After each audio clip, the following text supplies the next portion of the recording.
want justice. Justice, justice. We want justice. Justice, justice. Sorry, ফাঁসি দিও। ফাঁসি দিও, ফাঁসি দিও। সরকারি ফাঁসি দিও। ফাঁসি দিও, ফাঁসি দিও। No rest, no rest, no rest. তারিখে দুৰ্যোগিত ৰংজালী বৈশাখ হৈছিল। সেই ৰংজালী বৈশাখৰ পৰা বৈশাখ উপভোগ কৰি ঘৰলৈ গৈ আছিল যদি বৰ ছোৱালী, কিন্তু সেই যে ধন আলী তালুকদাৰ, বাহাৰ আলী আৰু ৰহমান আলী, তেওঁলোকে সেই দুজনী কণমানি ছোৱালীক বলপূৰ্বক ধৰ্ষণ কৰিলে।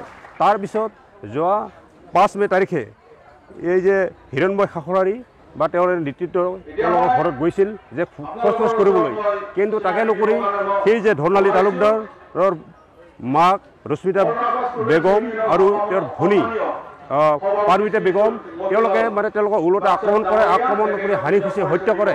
আৰু তেওঁ সেই যে হিৰণময় খাখৰাৰী যোৱা 17 তাৰিখে শেষ নিশ্চয় ট্ৰাই কৰে। গতিকে আমি এইটোহে ক'ব বিচাৰিম যে নিখিল ছাত্ৰ সন্থাই এই জঘন্য কাণ্ডক আমি গৰিহণা দিছোঁ। আমি সেই যে হিৰণময় হত্যাকাৰীক আমি ফাঁচি দিব বিচাৰিছোঁ বা তেওঁক আমি ফাষ্ট ট্ৰেক আদালতে যাতে বিচাৰ কৰে। এইটো কাৰণে অসমৰ মাননীয় মুখ্যমন্ত্ৰী সবদীপৰ যে আছে যে আমাৰ DGP আহ্বান জনাব বিচাৰিছোঁ যে তেওঁ কঠোৰতকৈ কঠোৰ শাস্তি পাব লাগে। আৰু যে আমাৰ নিকটতম সেই মৃত্যু যে হিৰণময় খাখৰাৰী তেওঁক 20 লাখ অৰ্থসাহাৰ্য ঘোষণা কৰিব লাগে। তাৰ লগে লগে যে নিৰ্যাতিতা সেই নাবালিকা ছোৱালী যে দুজন ধৰ্ষিত হৈছে তেওঁলোকৰ চৰকাৰে 5 লাখকৈ ক্ষতিপূৰণ ঘোষণা কৰিব লাগে। আৰু ইয়াত আমাৰ এই আন্দোলন আজি আৰম্ভ হৈছে। গতিকে হিৰণময় খাখৰাৰীৰ মৃত্যু হোৱা আজি 24 দিন উকলি গৈছে। গতিকে আমি আজি 24 দিন নহয়, আমি হিৰণময় খাখৰাৰী আছোঁ। আমি 24 দিন, আমি 24টা বছৰ আমি ন্যায় যুঁজ নিশ্চয় চলাই যাম। তাৰ লগত এপছু আছে, এপছুৰ বড়ো ছাত্ৰ সন্থা আছে, আমাৰ ৰাভা জাতি সংগঠনসমূহ আছে, লগে লগে ৰাভা ৰাইজ আছে, বিভিন্ন জাতি জনগোষ্ঠী আছে। আমি সকলোৱে একেলগে থিয় হৈ আমি নিশ্চয় ইয়াৰ প্ৰতিবাদ কৰি যাওঁ। সেই ক'ব লাগে আমাৰ দাবী যে কোনো কাৰণত দোষী সাৰি নাযায়। মই ধন্যবাদ জনাম গোৱালপাৰা জিলা আৰক্ষী প্ৰশাসন, জিলা প্ৰশাসনক। তেওঁলোকে 5 গৰাকী ব্যক্তিক সেই দুষ্কৃতিকাৰী, সেই হত্যাকাৰী, ধৰ্ষণকাৰীক কৰায়ত্ব কৰিছে।